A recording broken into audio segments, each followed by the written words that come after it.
So మీరన్నట్టు ఇంతకుముందు శ్రీదేవి గారిలాగా లేదా ఇట్లా సెలబ్రిటీస్ మార్చుకున్నాం ఆ నోస్ కట్టే కావాలి అంటారు. బట్ సెలబ్రిటీస్ అంటే దే యూస్ టు అమ్మో చాలా డబ్బుతో కూడుకున్నటువంటి పని సర్జరీస్ అంటే అంటూ అంటూ ఉంటారు ఇప్పటికి కూడా. But how about the surgery ఎట్లా ఈ కాస్ట్ ఎట్లా ఉండబోతుంది? రీజనబుల్ అండి.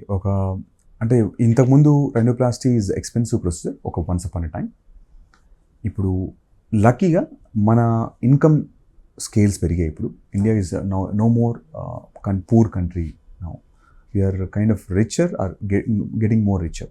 అంటే మన పర్ హెడ్ ఇన్కమ్ పెరిగింది ఓవరాల్గా. సో సర్జరీస్ చీప్ అయిపోయాయి. ఇప్పుడు ఒకప్పుడు ఒక 1 lakh రూపీస్ అంటే చాలా ఎక్కువ ప్రొసీజర్ అది. ఇప్పుడు 1 lakh is an affordable thing. ఇప్పటికీ ప్రైజెస్ రేంజ్ అబ్నార్మల్గా రేవు మన దగ్గర. సరే, అది మీరు అదే చెప్పినట్టు ప్రొసీజర్ టైప్ ఆఫ్ ప్రొసీజర్ బట్టి చిన్నదా పెద్దదా నోస్లో మీకు ఒక 5 digits ఫిగర్స్ నుంచి మీకు ఇంకొక 1-2 lakhs 3 lakhs అంత లోపలే ఉంటుంది ఏ ప్రొసీజర్ అయినా కూడా. It's not going to be abnormal pricing. ఆస్తులు అమ్ముకోవాల్సిన ప్రైజులు లేవు.